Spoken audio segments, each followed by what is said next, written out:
और मेरे प्यारे बच्चों, क्या हाल चाल।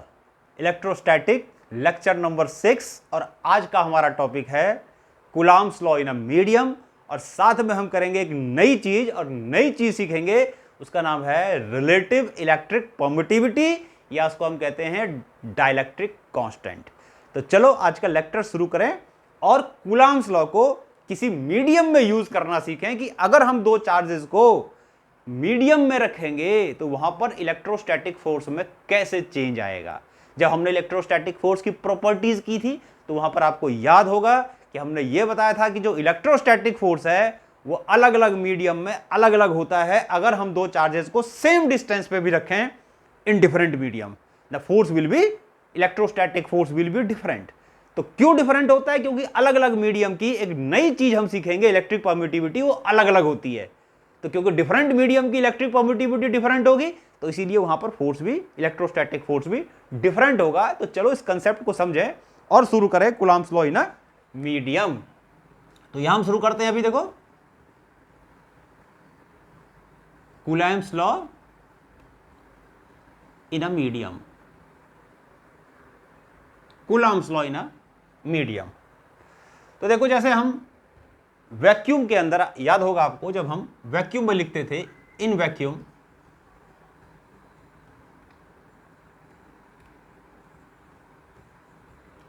कूलॉम्स लॉ को जो वैक्यूम में यूज करते थे तो F इक्वल टू क्या था? K Q1 into Q2 by are square. यानी कि दो चार्जेस हम लेते थे, मान लो एक मैंने ये लिया Q1, एक चार्ज लिया मैंने Q2, इसको R डिस्टेंस पे रखा, कहां पर? These charges are placed in vacuum. मान लो ये चार्ज वैक्यूम पर मैं रखे हैं तो उनके बीच जो इलेक्ट्रोस्टैटिक फोर्स होगा ये होगा। और K की वैल्यू जो आपको याद होगी, मैंने बताई थी 9 इंटू 10⁻⁹ न्यूटन मीटर स्क्वायर पर कूलॉम्ब स्क्वायर। तो ये K की वैल्यू सिर्फ किसके लिए थी? वैक्यूम के लिए थी। अब इन्हीं दो चार्ज को उठा के मान लो मैं किसी मीडियम में डाल दूं, मान लो सेम डिस्टेंस पे इन्हीं दो चार्ज को उठा के अगर मैं किसी मीडियम में डाल दूं, now these two charges are placed in a medium, in any medium at the same distance, now the electrostatic force between the two charges will be different. अब जो इलेक्ट्रोस्टैटिक फोर्स है चार्जेस के बीच में वो force different हो जाएगा। अब यही हम समझते हैं कि फोर्स डिफरेंट होगा क्यों और किस वजह से फोर्स डिफरेंट एक्ट करता है अगर हम उसको डिफरेंट मीडियम में डालते हैं। तो देखो ये जो K है यहां पर, इस K को हम लिखते हैं 1/4 पाई एप्सिलॉन नॉट। K को लिखते हैं 1/4 पाई एप्सिलॉन नॉट। और ये जो एप्सिलॉन नॉट, ये जो E होता है इसको कहते हैं, इसका नाम होता है एप्सिलॉन। एप्सिलॉन और एप्सिलॉन मतलब इलेक्ट्रिक परमिटिविटी। एप्सिलॉन मतलब इलेक्ट्रिक परमिटिविटी, एप्सिलॉन मतलब इलेक्ट्रिक परमिटिविटी। तो ये जो एप्सिलॉन वर्ड है, एप्सिलॉन, इसमें एक वर्ड आया देखो परमिटिविटी। परमिटिविटी कहां से ड्राइव हुआ? परमिशन से। परमिटिविटी मतलब परमिशन।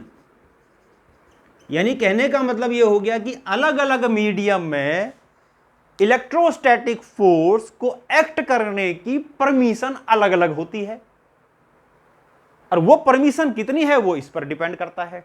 अगर हम वैक्यूम के लिए करेंगे तो वैक्यूम के लिए, फॉर वैक्यूम के लिए जो ये एप्सिलॉन है इसको हम एप्सिलॉन नॉट से डिनोट करते हैं और पढ़ते क्या है इसको? Epsilon not, epsilon not. ठीक। और इसी चार्ज को अगर मैं किसी दूसरे मीडियम में डाल दूंगा, किसी दूसरे मीडियम में, यानी ये जो हो गया तुम्हारा, ये हो गया हमारा permittivity, electric permittivity in vacuum, electric permittivity in vacuum. अब अलग इसी इन दो चार्जेस को अगर हम किसी और मीडियम में प्लेस कर देते हैं तो जब इन्हीं दो चार्ज को जब हम किसी और मीडियम में प्लेस करेंगे तो ये जो एप्सिलॉन है इसकी वैल्यू अलग अलग मीडियम में अलग अलग हो जाएगी। जैसे वैक्यूम में इसको E नोट से डिनोट करते हैं और वैक्यूम में जो एप्सिलॉन की वैल्यू होती है, एप्सिलॉन नॉट की, इसकी होती है 8.85 इंटू 10⁻⁻12। अब यूनिट कैसे निकालोगे तुम देख सकते हो, के और 4 पाई का तो कोई यूनिट होगा नहीं, तो के और एप्सिलॉन नॉट दोनों का यूनिट एक दूसरे का उल्टा होगा, यानी कि दोनों एक दूसरे का इनवर्स है, दोनों एक दूसरे का इनवर्स है। तो के का यूनिट हमारा ये हो गया, तो अगर मैं इसका यूनिट लिखूं तो इसका उल्टा कर दूंगा, यानी ये हो जाएगा कूलम्ब स्क्वायर और नीचे आ जाएगा न्यूटन मीटर स्क्वायर। तो ये एप्सिलॉन नॉट की वैल्यू आ गई। ये वैल्यू सिर्फ वैक्यूम के लिए होती है, ध्यान रखेंगे। डिफरेंट मीडियम के लिए ये जो एप्सिलॉन है इसकी वैल्यू अलग अलग होती है, तो इलेक्ट्रिक परमिटिविटी अलग अलग होती है, तो फोर्स भी फिर अलग अलग होता है। समझ में आ गई बात? तो ये सिर्फ वैक्यूम के लिए था, ये सिर्फ वैक्यूम के लिए है एप्सिलॉन नॉट, और इसकी वैल्यू जो 9 इंटू 10⁻⁹ थी ये वैक्यूम के लिए है। तो क्या बोलेंगे इसमें, एप्सिलॉन नॉट का मतलब इलेक्ट्रिक परमिटिविटी ऑफ वैक्यूम, तो इसको क्या बोलेंगे वैक्यूम के लिए एप्सिलॉन नॉट। और क्या पढ़ेंगे इसको, इलेक्ट्रिक परमिटिविटी ऑफ वैक्यूम। पढ़ेंगे कैसे इसको, इसको पढ़ेंगे हम ऐसे, इलेक्ट्रिक परमिटिविटी ऑफ वैक्यूम। अब एक चीज ध्यान रखेंगे, ये जो इलेक्ट्रिक परमिटिविटी होती है वैक्यूम की, यानी कि ये जो इलेक्ट्रिक परमिटिविटी होती है वैक्यूम की 8.85 इंटू 10⁻⁻12, ये इलेक्ट्रिक परमिटिविटी मिनिमम होती है, ये इलेक्ट्रिक परमिटिविटी मिनिमम होती है। और क्योंकि यानी कि ये परमिटिविटी की मिनिमम वैल्यू है, this is the minimum value of epsilon. ये जो एप्सिलॉन है इसकी मिनिमम वैल्यू होती है 8.85 इंटू 10⁻12। और अगर एप्सिलॉन की वैल्यू मिनिमम होगी 8.85 इंटू 10⁻⁻12, इसका मतलब फोर्स क्या होगा, ये जो फोर्स होगा इसको मान लो मैंने यहां एफ नॉट से डिनोट दिया, वैक्यूम को हर एक चीज को हम नॉट से डिनोट करेंगे, तो ये मैक्सिमम फोर्स होगा। क्या होगा, मैक्सिमम फोर्स। यानी कि कहने का मतलब ये है कि अगर हम 2 पॉइंट चार्जेस को एक वैक्यूम में रखें सेम डिस्टेंस पे, और उतने ही चार्जेस को सेम डिस्टेंस पे किसी मीडियम में डाल दें, तो एप्सिलॉन की वैल्यू जो है उसकी वो इंक्रीज कर जाएगी, और एप्सिलॉन की वैल्यू जब इंक्रीज कर जाएगी तो के की वैल्यू डिक्रीज कर जाएगी, या सॉरी के की वैल्यू क्या हो जाएगी, डिक्रीज कर जाएगी। तो फोर्स भी क्या कर जाएगा, फिर डिक्रीज कर जाएगा, यानी इलेक्ट्रोस्टैटिक फोर्स डिक्रीज कर जाएगा। यानी दो चार्ज को अगर हम वैक्यूम में रखते हैं तो वहां पर इलेक्ट्रिक परमिटिविटी मिनिमम होती है, यानी कि वैक्यूम की इलेक्ट्रिक परमिटिविटी मिनिमम होती है और फोर्स वहां पर मैक्सिमम होता है। अब यहां पर एक बहुत बड़ी कंफ्यूजिंग बात है कि मैंने बताया कि परमिटिविटी मतलब परमिशन, परमिटिविटी मतलब परमिशन, तो इसका मतलब तो होना चाहिए कि अगर परमिटिविटी किसी मीडियम की ज्यादा है तो फोर्स भी ज्यादा होना चाहिए। भाई परमिटिविटी बार बार हम कह रहे हैं कि what is epsilon, epsilon is the electric permittivity. If more electric permittivity मतलब मोर इलेक्ट्रोस्टैटिक फोर्स, परमिशन ज्यादा है तो फोर्स ज्यादा होना चाहिए। लेकिन ध्यान रखेंगे कि ये जो इलेक्ट्रिक परमिटिविटी है ना, ये फोर्स की इलेक्ट्रिक परमिटिविटी नहीं है। ये जो इलेक्ट्रिक परमिटिविटी है ये फोर्स की इलेक्ट्रिक परमिटिविटी नहीं है, ये फोर्स को रोकने की इलेक्ट्रिक परमिटिविटी है। क्या बताया मैंने कि इलेक्ट्रिक परमिटिविटी, मैं देखो नोट कर लो, इंपॉर्टेंट, बहुत इंपॉर्टेंट बात है ये, कि अगर हम बोले कि इलेक्ट्रिक परमिटिविटी क्या है, तो एक बार को समझ में आता है कि भाई इलेक्ट्रिक परमिटिविटी मतलब परमिशन, मीडियम जो परमिट करता है फोर्स एक्ट करने के लिए, ज्यादा परमिशन होगा फोर्स ज्यादा होगा।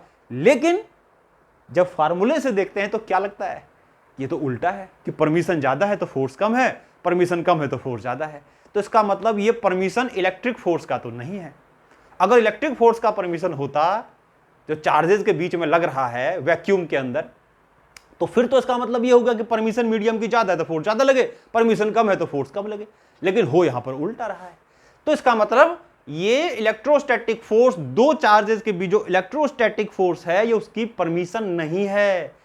एप्सिलॉन जो होता है वो क्या होता है, इलेक्ट्रिक परमिटिविटी, ये होता है permittivity of medium, permittivity of medium to break electrostatic force between two charges, यानी कि दो चार्जेस के बीच जो फोर्स लग रहा है, जो कि मैक्सिमम होता है वैक्यूम में, अगर उन्हीं दो चार्ज को उठा के एक मीडियम में डाल दिया जाए तो मीडियम में जो ताकत होगी उस फोर्स को ब्रेक करने की, कितना फोर्स कम, ब्रेक का मतलब कम करने की, कितना फोर्स वो कम कर सकता है, तो वो उसकी इलेक्ट्रिक परमिटिविटी है। तो इसका मतलब क्या हुआ, ग्रेटर इज द परमिटिविटी, यानी more is the breaking power of the medium, less is the electrostatic force in the medium. अब यहां पर देखो हम समझते हैं कि ऐसा होता क्यों है, कि जब हम चार्जेस को अगर किसी मीडियम में डाल देते हैं, वैक्यूम से उठा करके, तो फोर्स कम क्यों हो जाता है, फोर्स ऐसा, मीडियम ऐसा क्या करता है, यानी कि जब हम चार्जेस को उठा करके वैक्यूम से मीडियम में डाल देते हैं तो मीडियम ऐसा क्या करता है कि जिसकी वजह से फोर्स कम हो जाती है। कुछ ना कुछ तो करता होगा भाई, ये तो निश्चित है, ये तो सर्टेन है, कुछ ना कुछ तो मीडियम ऐसा जरूर करता होगा। यानी कि मैंने बताया, अभी बार बार बता रहा हूं कि फोर्स को ब्रेक करने की कोशिश करता है। अब ये ब्रेक करता क्यों है, कैसे ब्रेक होता है, ये कैसे कह सकते हैं कि ब्रेक कर रहा है। तो more is the breaking strength, किसका ब्रेकिंग स्ट्रेंथ, फोर्स को ब्रेक करने का स्ट्रेंथ जो वैक्यूम में लग रहा था। More is the electric permittivity of the medium, है ना, more is the value of epsilon की वैल्यू ज्यादा होगी। ठीक, तो देखो इसको समझो कि जब हम चार्जेस को वैक्यूम में मीडियम में डालते हैं तो ऐसा क्या होता है कि जब हम चार्जेस को मीडियम में डालते हैं, किसी भी मीडियम में डालते हैं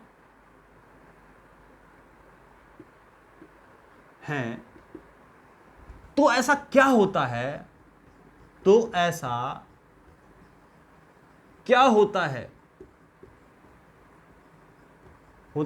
कि इलेक्ट्रोस्टैटिक फोर्स कम हो जाएगा, इलेक्ट्रोस्टैटिक फोर्स रिड्यूस हो जाता है,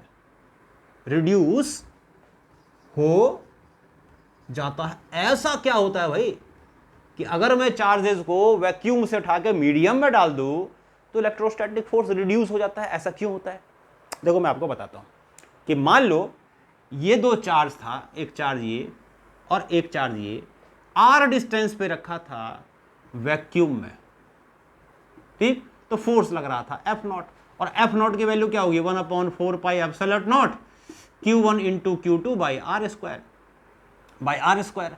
तो ये इलेक्ट्रोस्टैटिक फोर्स का फार्मूला हो गया जो चार्जेस के बीच में लग रहा होगा, r इनके बीच का डिस्टेंस है, ये है Q1 और ये है Q2, ऐसा कुछ हमने मान लिया। ठीक, अब देखो मान लो कि अब मैं इस चार्ज को मीडियम में डाल रहा हूं, तो 1 बाय 1 करके डाल रहा हूं। मान लो, सपोज करो कि ये जो Q1 चार्ज है इसको मैंने मीडियम में डाल दिया, ठीक, तो मीडियम में क्या होंगे, मीडियम के बहुत सारे मॉलिक्यूल्स होंगे, है ना, और मॉलिक्यूल्स पे पॉजिटिव और नेगेटिव चार्ज होता है। तो अगर मान लो किसी मीडियम में हमने डाला और वो मीडियम पॉजिटिव या नेगेटिव चार्ज को प्रोवाइड कर सकता है, तो क्या होगा कि जैसे ही मान लो ये पॉजिटिव चार्ज इसके हमने डाले मीडियम के अंदर, तो ये अपने आसपास में क्या करेगा, ऐसे नेगेटिव चार्ज इंड्यूस कर देगा। क्या कर देगा, नेगेटिव चार्ज इंड्यूस कर देगा। यानी ऐसे मान लो कि इसमें एक अट्रैक्टिव पावर है, और वो अट्रैक्टिव पावर से क्या होगा कि मीडियम के अंदर सराउंडिंग में जो मॉलिक्यूल्स के पास नेगेटिव चार्ज है, अगर है तो मॉलिक्यूल्स के पास जो नेगेटिव चार्ज है उसको अट्रैक्ट कर लेगा। इसको बोलते हैं चार्ज को इंड्यूस कर देगा, नेगेटिव चार्ज इंड्यूस। क्या करेगा ये, कितना चार्ज इंड्यूस करेगा अपने पड़ोस में या अपने चारों तरफ, यानी कि नेगेटिव चार्ज का क्लाउड बना देगा। कितना चार्ज बनाएगा वो डिपेंड करता है मीडियम कितना प्रोवाइड कर रहा है। अलग अलग मीडियम अलग अलग अमाउंट में प्रोवाइड करेगा, तो इसीलिए चार्ज जो इंड्यूस होगा वो अलग अलग अमाउंट में होगा। तो मान लो कुछ चार्ज इंड्यूस हो गया, ठीक, अब क्या होगा कि अब हमने क्या करा, इसी मीडियम में दूसरा चार्ज को डाल दिया, ये डाल दिया, देखो दूसरा वाला, ये Q1 था, अब इसी मीडियम में Q2 डाल दिया। पॉजिटिव है। अब ये Q2 क्या करेगा, ये जो Q2 पॉजिटिव चार्ज है ये भी तो इसके नेगेटिव चार्ज को, अभी हम इसकी बात कर रहे हैं, जैसा इस पे होगा वैसे ही उस पे होगा, ध्यान रखना, अभी हम इसकी बात कर रहे हैं बस, जैसा इस यहां वैसा यहां। तो अभी हम इसकी बात अगर करें तो ये पॉजिटिव चार्ज क्या करेगा, ये जो नेगेटिव चार्ज का क्लाउड बना है ना, कुछ तो अपनी तरफ इसको खींचेगा, अट्रैक्टिव फोर्स लगाएगा। तो ऐसा करते ही क्या होगा कि ये जैसे इसको हमने इसके बगल में, चलो इसको अभी रखते हैं, दूसरे स्टेप में क्या करके दिखाता हूं कि ये चार्ज था Q1, इसके पड़ोस में हमने दूसरा चार्ज डाल दिया Q2, तो ये जो पॉजिटिव चार्ज है ये नेगेटिव चार्ज को इस साइड ले आएगा, ऐसे मान लो इस साइड ले आएगा, ठीक है। तो ऐसे यहां भी होगा, ऐसे इस पर भी होगा, ये पॉजिटिव है तो ये इसका पॉजिटिव इसके सराउंडिंग में नेगेटिव होगा, इसको इधर नेगेटिव चार्ज को पास में ले आएगा, दोनों पे होगा, ऐसे इस पे भी होगा उस पे भी होगा, ठीक। तो अभी हम पहले इसकी बात करते हैं। अब देखो यहां पर क्या होगा कि जब ये वैक्यूम में था तो इस पर कौन फोर्स लगा रहा था, यानी इधर की तरफ कौन सा फोर्स लग रहा था, F0। यहां भी लगा रहा होगा F0, तो लगेगा, ठीक। दूसरी चीज क्या होगा पता है इसमें, कि ये जो पॉजिटिव चार्ज है इसके नेगेटिव चार्ज को अपनी तरफ खींचेगा। तो इसका मतलब इस चार्ज पे, इसके आसपास में, कि इस तरफ एक और फोर्स लगना शुरू हो जाएगा, जिसको वो क्या बोलेंगे, force due to induce charge.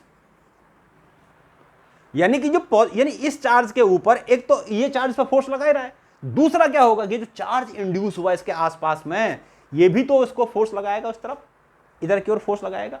यानी कि ये जो फोर्स हुआ ये force due to induce charge है। तो अब इस चार्ज की जब हम बात करेंगे, जैसे इस पे होगा ध्यान रखना वैसे इस पे होगा, तो जब हम इस चार्ज की बात करेंगे तो नेट फोर्स ऑन चार्ज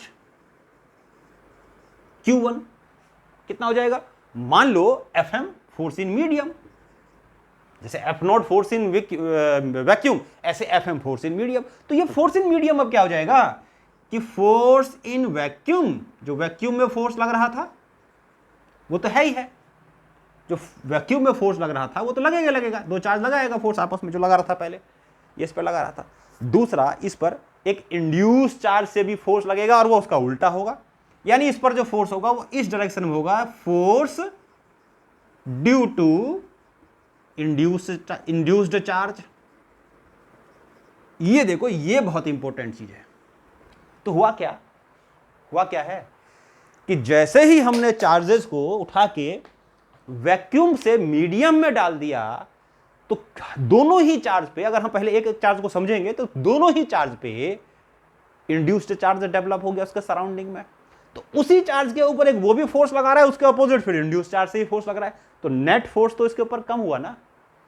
अब कितना कम हुआ वो डिपेंड करता है कि इंड्यूस्ड चार्ज कितना डेवलप हुआ। मैंने बताया कि अलग अलग मीडियम जो चार्ज देता है, इंड्यूस करता है, उसकी कैपेसिटी अलग अलग होती है। तो जितनी ये चार्ज इंड्यूस करेगा उतना ही मीडियम में फोर्स कम हो जाएगा, है ना, उतना ही फोर्स मीडियम में कम होता जाएगा। तो अलग अलग मीडियम में जो चार्ज को इंड्यूस करने की प्रोबेबिलिटी होगी, जो कैपेसिटी होगी वो अलग अलग होगी, तो इंड्यूस्ड फोर्स भी अलग अलग होगा। तो ये वैक्यूम तो फिक्स है, तो Fm की वैल्यू, तो जितना ये बढ़ता जाएगा Fm उतना ही कम होता जाएगा, Fm कम होता जाएगा। कितना कम होगा वो डिपेंड करता है कितना ये बढ़ा। तो एक ऐसा फैक्टर होगा जिस फैक्टर के अकॉर्डिंग ये फोर्स कम हो जाएगा। एक ऐसा फैक्टर, एक हम लिख सकते हैं कि एक ऐसा, पॉज करके नोट करते रहो, एक ऐसा फैक्टर होगा जिस फैक्टर के अकॉर्डिंग ये फोर्स कम होता जाएगा। तो अगर मैं Fm लिखूं तो Fm को मान लो मैं लिख देता हूं कि 1/4 पाई और Em लिखता हूं, यानी कि अब ये हो गया परमिटिविटी ऑफ मीडियम, ठीक है। और परमिटिविटी ऑफ मीडियम यानी कि ये जो फोर्स है, ये फोर्स इन मीडियम है, तो परमिटिविटी तो मीडियम की लूंगा। यानी कि ये जो अब परमिशन, ये जो मीडियम की परमिशन आई वो कम हो गई। ये जो देखो यहां पर जो फोर्स हुआ है वो कम हो गया। तो फोर्स कब कम हुआ, जब ये बढ़ा। यानी कि ये जो ब्रेक करने की जो एबिलिटी होती है फोर्स को, उसी को तो बोलते हैं इलेक्ट्रिक परमिटिविटी। अभी तो पता है ये चीज कि ये फोर्स को बढ़ाने की परमिटिविटी नहीं है, ये फोर्स को घटाने की परमिटिविटी है ना, फोर्स को घटाने की परमिटिविटी है। तो फोर्स कितना फैक्टर कम होगा वो डिपेंड करेगा इस पर। तो उस फैक्टर को ईएम को हम लिख देते हैं ऐसे, देखो ई आर इंटू ई नॉट, यानी जो परमिटिविटी पहले वैक्यूम में ई नॉट थी, अब कितनी फैक्टर परमिटिविटी बढ़ गई, कितना फैक्टर परमिटिविटी बढ़ गया, जिससे फोर्स उतना ही फैक्टर कम हो गया, उतना ही फैक्टर फोर्स कम हो गया। तो जितना फैक्टर परमिटिविटी बढ़ेगा इस मीडियम का, उतना ही फैक्टर क्या होगा, फोर्स भी बढ़ेगा इसका, इंड्यूस्ड फोर्स, और उतना ही फैक्टर मीडियम में फोर्स की वैल्यू कम हो जाएगी चार्जेस के बीच में। तो अगर हम यहां पर बोलेंगे तो क्या बोला, एफ एम, चलो इसको अभी लिख देते हैं ऐसे ही, ये हमने ई एम लिख दिया, और ये हो गया Q1 into q naught upon r square, ये फोर्स इन मीडियम आ गया। तो एफ एम की जगह मैंने यहां पर ये लिख दिया, ठीक। अब इसको जब हम ब्रेक करते हैं, ये है किसके इक्वल है, ये इक्वल है force in vacuum minus force due to induced charge, force due to induced charge. जो इंड्यूस्ड चार्ज है उसकी वजह से फोर्स डेवलप हुआ, उसको माइनस कर दो, जितना ज्यादा डेवलप होगा उतना ही फोर्स कम होता जाएगा, उतना ही फैक्टर परमिटिविटी की वैल्यू बढ़ती जाएगी। तो ये परमिटिविटी फोर्स बढ़ाने का नहीं, घटाने का है। फोर्स क्या हो रहा है, घट रहा है ना, क्यों, क्योंकि इंड्यूस्ड चार्ज बढ़ रहा है, इंड्यूस्ड चार्ज से फोर्स हो रहा है वो बढ़ रहा है, वो मीडियम टू मीडियम अलग अलग होगा। तो ये हो गया F naught minus force due to induced charge, ठीक है। और इसको जब हम आगे फर्दर लिखते हैं कि net force in the medium कितना हुआ, तो इसको ऐसे लिखेंगे 1/4 पाई ई एम की जगह लिख देंगे ई आर, कितना फैक्टर बढ़ा, कितना फैक्टर फोर्स बढ़ा जिससे नेट फोर्स बढ़ गया, कितना फैक्टर इंड्यूस्ड चार्ज से फोर्स बढ़ा जिससे कि नेट फोर्स कम हो गया, ई आर, है ना। परमिटिविटी फिर क्या होगी, उतनी फैक्टर बढ़ जाएगी, उतना ही फैक्टर फोर्स का, उतना ही टाइम्स फोर्स जो है कम हो जाएगा। तो इसको लिख दिया हमने ये, और ये हो गया Q1 into Q2 by are square, ठीक है। तो ये जो हो गया, इसको अगर मैं ई आर को अलग कर दूं, यानी इसको लिख देता हूं force in medium, F M बार बार लिख रहा हूं उसको, और इसको अलग अलग कर दूं 1/E_R, और इसको लिख दूं Q1 into Q2 by 4 pi epsilon naught r square, ये है फोर्स इन वैक्यूम। तो ये हो गया एफ एम, और ये हो गया 1/E_R और into F not.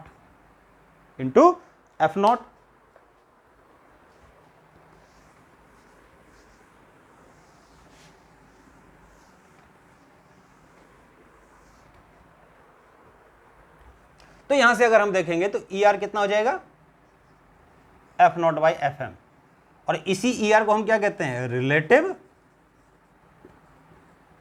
Electric permittivity. अलग अलग मीडियम के लिए रिलेटिव इलेक्ट्रिक परमिटिविटी अलग होती है, डिपेंड करता है कि वो मीडियम में इंड्यूस्ड चार्ज कितना डेवलप हुआ, है ना। जितना ज्यादा इंड्यूस्ड चार्ज डेवलप होगा उतना ही टाइम्स फोर्स क्या हो जाएगा, कम हो जाएगा, उतना ही टाइम्स फोर्स कम हो जाएगा, तो उतना ही टाइम्स रिलेटिव इलेक्ट्रिक परमिटिविटी ज्यादा होगी। समझ में आ गई बात, उतनी ही टाइम्स जो है रिलेटिव इलेक्ट्रिक परमिटिविटी ज्यादा होगी। तो कहने का मतलब यह है कि ये हो गया हमारा रिलेटिव इलेक्ट्रिक परमिटिविटी की डेफिनेशन। इसका एक और नाम होता है, इसको हम डाइलेक्ट्रिक कांस्टेंट भी कहते हैं, डाइलेक्ट्रिक कांस्टेंट, डाइलेक्ट्रिक कांस्टेंट भी कहते हैं या रिलेटिव इलेक्ट्रिक परमिटिविटी भी कहते हैं। तो अगर हम इसकी देखो डेफिनेशन लिखें अगर, तो डेफिनेशन यहां से लिख देते हैं। कैसे लिख देंगे, इसको डिफाइन कैसे करेंगे रिलेटिव इलेक्ट्रिक परमिटिविटी को, कि relative electric permittivity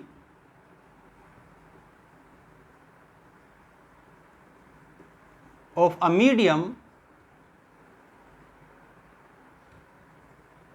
is defined as the ratio of electrostatic force acting between two point charges in vacuum to the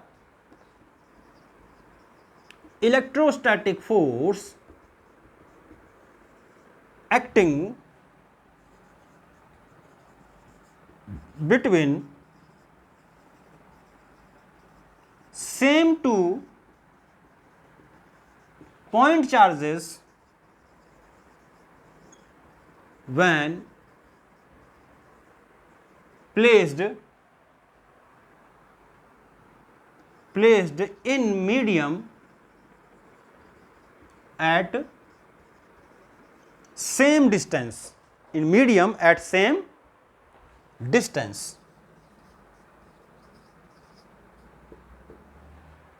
ये कि दो चार्जेस को वैक्यूम में रखो, Q1 Q2 सेम डिस्टेंस पे, सेम डिस्टेंस पे मीडियम में रखो, ये वैक्यूम में, ये मीडियम में,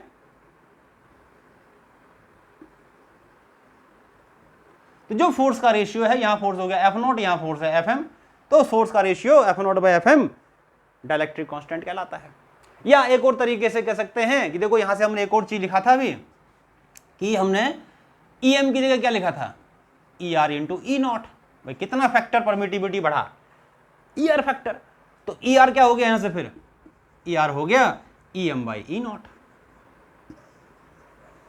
ER हो गया हमारा EM/E0। तो फोर्स की टर्म्स में डेफिनेशन लिखते हैं तो वैक्यूम अपॉन मीडियम, परमिटिविटी की फॉर्म में डेफिनेशन लिखते हैं इलेक्ट्रिक परमिटिविटी की फॉर्म में तो मीडियम अपॉन वैक्यूम। ये ध्यान रखना, यहां का उल्टा होता है, क्यों, क्योंकि फोर्स इलेक्ट्रिक परमिटिविटी का उल्टा होगा।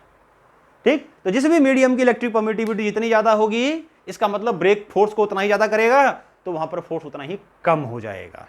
समझ में आ गया? तो ये हमारी रिलेटिव इलेक्ट्रिक परमिटिविटी थी और ये मैंने आपको कूलम्ब्स लॉ कराया इन अ मीडियम।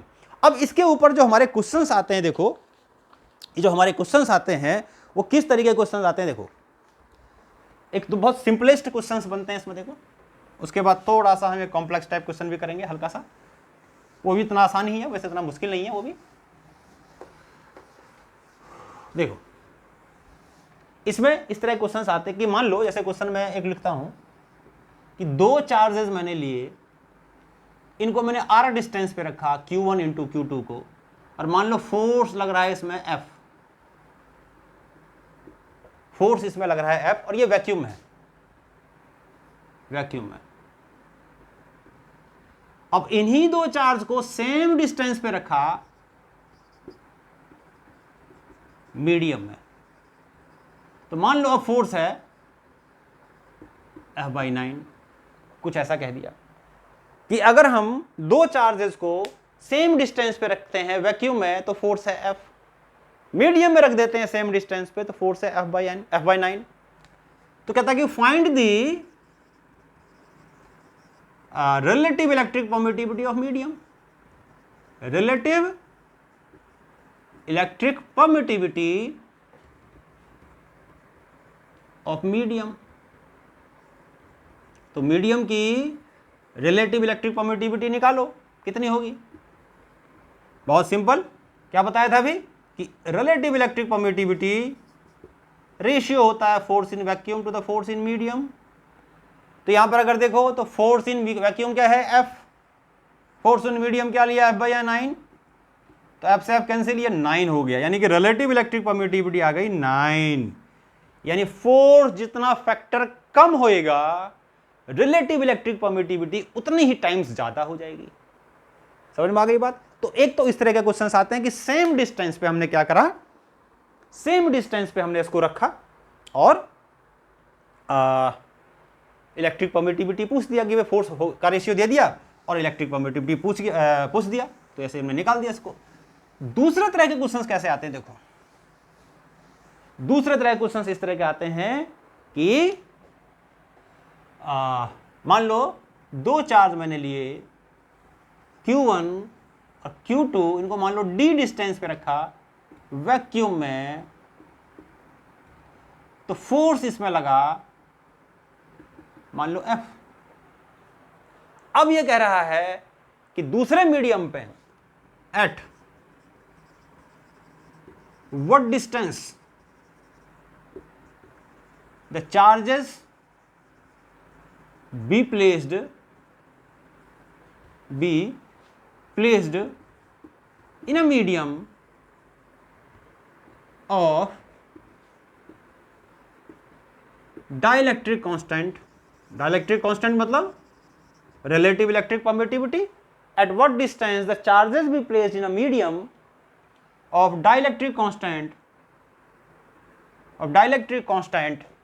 मान लो 4 ले लिया मैंने ER, so that same electrostatic force will act. Electrostatic force will act.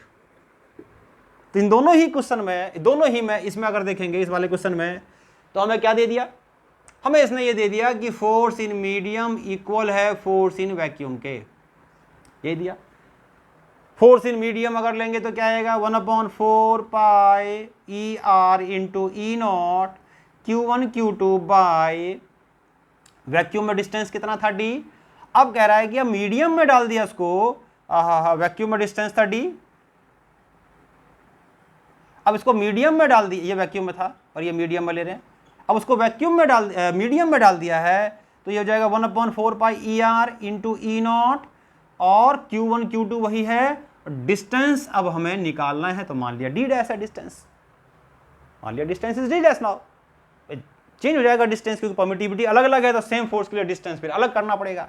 तो Q1 Q2 कैंसिल हो गया, 4 pi epsilon not 4 pi epsilon not cancel हो गया, तो क्या बच गया, 1/d square equals to 1/ER into D dash square. तो ER कितना है, अब यहां सॉल्व करता हूं, देखो यहां, तो ER आ जाएगा D dash square, D square upon D dash square, ठीक, और ये कितना है, 4 है, तो D square upon D dash square, तो 4 का स्क्वायर रूट करोगे 2, तो डी अपॉन डी डैश, तो यहां से डी डैश की वैल्यू आ जाएगी d/2, ये डिस्टेंस कर देंगे। तो मतलब ये हो गया क्या, मतलब यहां पर अगर हम देखेंगे तो जितना टाइम्स इलेक्ट्रिक परमिटिविटी बढ़ा है उसका स्क्वायर रूट करके उल्टा कर दो, उसका स्क्वायर रूट करके उल्टा कर दो, उतना ही टाइम्स डिस्टेंस कम करना पड़ेगा। जितना टाइम्स इलेक्ट्रिक परमिटिविटी बढ़ी, जितनी टाइम्स इलेक्ट्रिक परमिटिविटी बढ़ी, उसका स्क्वायर रूट करो और इनवर्स कर दो, उतना ही टाइम्स डिस्टेंस कम हो जाएगा। समझ में आ गया। तो इस तरह से एक क्वेश्चन हमने ये किया। एक और क्वेश्चन करते हैं, देखो उसमें ये है,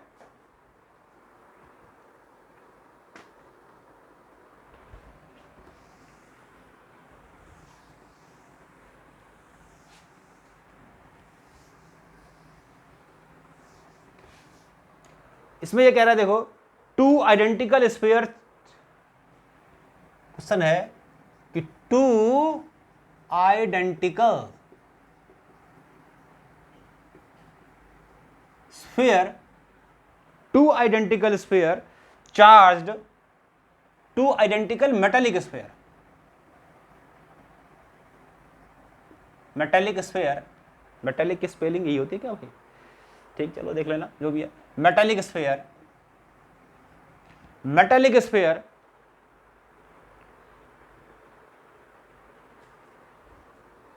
ये क्वेश्चन है, मैं क्वेश्चन देख लेता हूं, देखो क्या कह रहा है। 2 identical metallic sphere are hung by a string, are हंग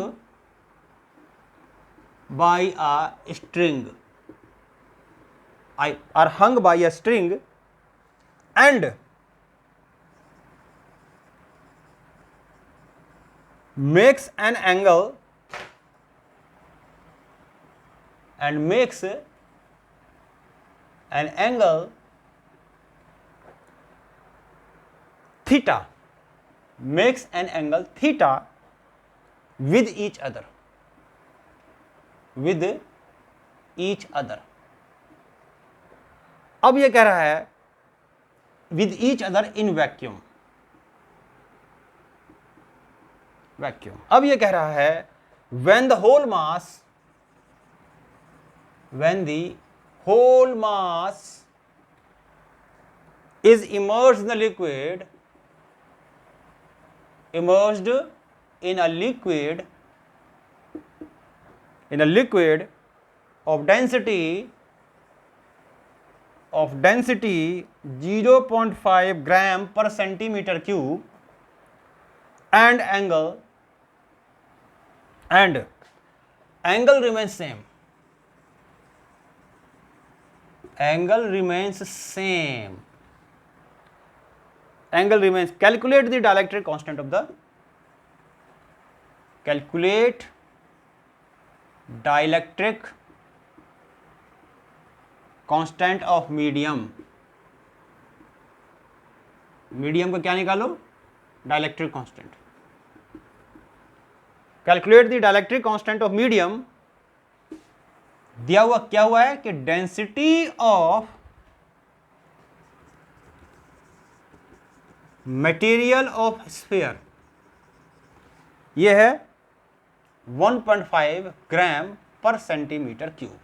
तो ये हमें इसने क्वेश्चन दिया, ये हमने क्वेश्चन लिखा। ये क्या कहता है कि दो आइडेंटिकल मेटेलिक वॉल स्फीयर्स है, स्ट्रिंग से हंग्ड है सेम पॉइंट से, थीटा एंगल बना रहा है with each other in a vacuum, when the whole mass is immersed in the liquid जिसकी density 0.5 gram per centimetre cube है, और स्फीयर का मटेरियल की डेंसिटी इतनी है, सेम एंगल पे हैंग कर रहा है अभी। तो हमें ये कह रहा है कि ये बताओ कि जो डाइलेक्ट्रिक कांस्टेंट है मीडियम का वो कितना है। तो देखो इसमें कैसे करेंगे। हाँ, मान लो ये मैंने इसको वैक्यूम में रखा, कहाँ रखे हैं, वैक्यूम में। ये पूरा एंगल थीटा बोला है तो ये θ/2, ये भी θ/2, इस तरह से एंगल हो जाएगा। ये वैक्यूम में है, ठीक। अब यहां पर देखो पेंडुलम के बहुत सारे हमने क्वेश्चंस किए, इसमें कितनी सारी फोर्सेस होंगी भाई। एक टेंशन होगा अलोंग द स्ट्रिंग, है ना। एक क्या होगा, इलेक्ट्रोस्टैटिक फोर्स, वैक्यूम है तो चलो F0 से लिख देता हूं।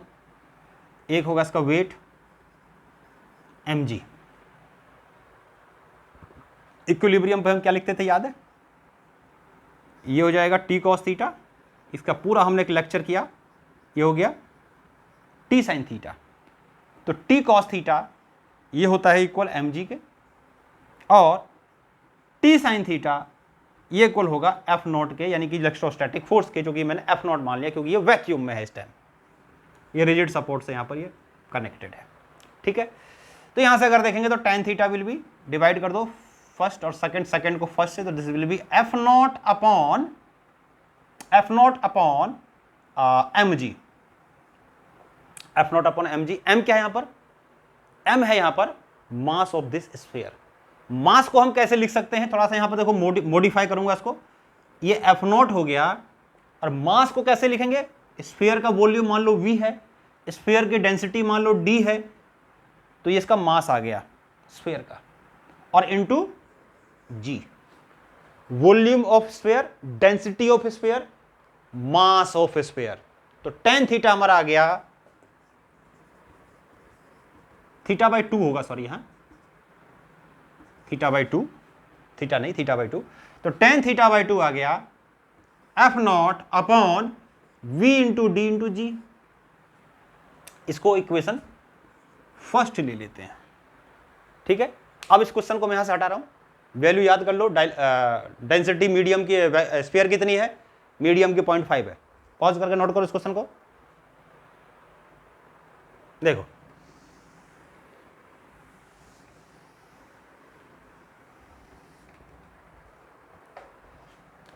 अब इसको हम करें when placed in medium, placed in medium. अब इन्हीं दो स्फीयर को, बॉब को हमने मीडियम में डाल दिए, तो अब कह रहा है अब भी एंगल सेम है, अब भी एंगल सेम कह रहा है, ये भी θ/2, ये भी θ/2 अगर वो थीटा था तो। लेकिन अब यहां पर देखो क्या क्या होगा, यहां पर एक इलेक्ट्रोस्टैटिक फोर्स अब अलग हो जाएगा क्योंकि मीडियम में डाल दिया, Fm लिख दिया इसको मैंने, इलेक्ट्रोस्टैटिक फोर्स इन मीडियम। एक हो जाएगा यहां पर वेट जो होता है उसका, है ना, और एक क्या हो जाएगा इसमें ऊपर के साइड, ये टेंशन मान लेते हैं T डैश। एक हो जाएगा यहां पर अपथ्रस्ट, अपथ्रस्ट। और अपथ्रस्ट क्या होता है, अपथ्रस्ट, अपथ्रस्ट किसके इक्वल होता है, weight of the liquid displaced, weight of the liquid displaced. तो weight of the liquid displaced क्या होगा, weight of the liquid displaced, mass of the liquid displaced मान लो m डैश है, और इंटू जी, इंटू जी। और एक टेंशन का कंपोनेंट हो जाएगा, ऊपर हो गया T डैश, इधर क्या हो गया T डैश, ये हो गया T dash cos theta by 2, और इधर हो जाएगा T dash sine theta by 2, sign theta by 2 किया जाएगा, ठीक। अब यहां पर अगर आप इक्विलिब्रियम की कंडीशन लगाओ तो m dash g plus T dash cos theta by 2 equal होना चाहिए एम जी के। तो T dash cos theta by 2 equal to m ji minus M dash g. Equation यहां पर थर्ड ले लेते हैं इसको। और दूसरी T dash sine theta by 2, ये एफ एम के इक्वल हो जाएगा। तो यहां से अगर करोगे तो टेन थीटा बाई 2 हो जाएगा एफ एम अपॉन एम जी माइनस एम डैश जी। अब डायरेक्ट इसको भी लिख सकते हो अगर आपको समझ में आ गया तो। कैसे कि electrostatic force is F m और वर्टिकल नेट फोर्स जो हो गया एक तो वेट और एक अपथ्रस्ट। तो वेट में से जो नेट वेट जो होगा लिक्विड में क्या होता है, 11th क्लास से पढ़े ना अपथ्रस्ट। तो नेट वेट जो किसी भी ऑब्जेक्ट जो हम लिक्विड में डालते हैं तो नेट वेट क्या होता है उसका, एक्चुअल वेट माइनस अपथ्रस्ट। तो एक्चुअल वेट माइनस अपथ्रस्ट, तो ये नेट वेट आ गया। तो यहां पर इसकी जगह हमने नेट वेट डाल दिया। ठीक, इसको थोड़ा सा और अब चेंज करेंगे। देखो एफ एम और एम जी वही वी डी और जी, और एम डैश क्या होगा, weight of the liquid displaced. तो वॉल्यूम तो दोनों का सेम होगा, जितना स्फीयर का वॉल्यूम होगा उतना लिक्विड का वॉल्यूम को डिस्प्लेस करेगा। तो वी वॉल्यूम ले लेंगे स्फीयर का, लेकिन डेंसिटी किसकी लेंगे, स्फीयर की। मान लो मीडियम की, मान लो डी डैश ले लिया मैंने, या डी एम कर दो, चलो डी एम और इंटू जी, ये ले लिया मैंने। ये हो गया, दोबारा से आ गया tan theta by 2। Equation number जो भी है इसको 4 5 जो भी लेना ले लो। ये 4 हो गया, ये 5 ले लेते हैं इसको। ठीक, अब क्या करना है तुम्हें, अब सिर्फ ये करना है कि ये दोनों एंगल क्या कह रहे हैं, सेम कह रहे हैं, दोनों को इक्वेट कर दो। तो फ्रॉम फर्स्ट एंड यहां करते हैं, देखो फ्रॉम फर्स्ट एंड 5 क्या है ये, F naught upon V d g equals to F M upon V d g common ले लेते हैं, वी कॉमन आ गया, जी कॉमन आ गया, तो क्या आ गया, डी माइनस डी डैश, क्या आ गया। अब इसमें देखो वी डी वी जी से जी कैंसिल हो गया, वी से वी कैंसिल हो गया, तो यहां पर क्या बच गया, खाली डी। ठीक है, पॉज करके नोट करो सारा, डायग्राम मिटा रहा हूं। अब क्या हो गया, देखो यहां पर F naught upon d equals to F M upon d minus d dash, ये हो गया। अभी क्या करेंगे, देखो इसको अभी हम इसमें ये करते हैं कि एफ नॉट को इधर ले आते हैं, एफ एम को इधर ले आते हैं, और डी को फिर इधर ले आएंगे, d by d minus d dash. इसी को तो बोलते हैं dielectric constant, force in vacuum to the force in medium बोलते हैं ना। तो क्या लिख दोगे इसको, ई आर, या रिलेटिव इलेक्ट्रिक परमिटिविटी। डी कितना है, density of the sphere, material of the sphere 1.5, this will be 1.5 minus 0.5। Data में देखो पीछे, ये हो गया 1.5 अपॉन 0.5 सॉरी 1। तो रिलेटिव इलेक्ट्रिक परमिटिविटी आ गए, रिलेटिव इलेक्ट्रिक परमिटिविटी क्या आ गई इसकी, 1.5। This is the relative electric permittivity of the medium. इसमें दो स्टेप मैन है, देखो ये सेम, देखो ये तो हमने पहले ये फार्मूला हमने कई बार किया जब हमने इक्विलिब्रियम वाली कंडीशंस करी, इसलिए मैंने एक क्लास दिया था इसका, एक लेक्चर दिया था पूरा पेंडुलम टाइप क्वेश्चंस का। तो वहां पर हमने कई बार देखा कि टेन थीटा जो होता है वो क्या होता है, tan theta is F m electrostatic force divided by weight. तो इलेक्ट्रोस्टैटिक फोर्स और वेट का मतलब इफेक्टिव वेट। तो अगर वैक्यूम में था तो force in vacuum divided by wait, medium में है तो force in medium divided by the effective weight. Effective weight क्या होगा, actual wait minus upthrust. Solve किया, ये आ गया। तो इस तरीके से हमने इसका डाइलेक्ट्रिक कांस्टेंट निकाल दिया। तो ये जो आज का हमारा चैप्टर था, इस आज का लेक्चर था, इस लेक्चर में हमने क्या क्या चीजें समझी। इस लेक्चर में हमने समझा कि कूलम्ब्स लॉ को वैक्यूम में यूज करते हैं तब क्या होता है, और मीडियम में यूज करते हैं तब क्या होता है। यानी अलग अलग मीडियम में फोर्स अलग अलग क्यों होता है, तो पूरा हमने समझा कि इसलिए फोर्स रिड्यूस हो जाता है ना, इंड्यूस चार्ज की वजह से ये हमने देखा। उसके बाद हमने फिर वहीं से डाइलेक्ट्रिक कांस्टेंट या रिलेटिव इलेक्ट्रिक परमिटिविटी का कांसेप्ट समझा, फार्मूला समझा, उसको हमने डिफाइन किया। उसके बाद हमने इससे रिलेटेड कुछ क्वेश्चंस किए। तो आज के लेक्चर में हम इतना ही लेक्चर रखते हैं। इसके बाद जब हमारा लेक्चर नंबर 7 होगा उसमें हम कुछ और चीजें लेके आएंगे, नई चीजें लेकर आएंगे। तब तक के लिए इसको पढ़ते रहना है, देखते रहना है लेक्चर्स को, खुद भी देखते रहना है, दूसरों को भी सजेस्ट करना है ना, यानी कि पढ़ना है और पढ़ाना है। तब तक के लिए नेक्स्ट लेक्चर के लिए टाटा बाय, सी यू।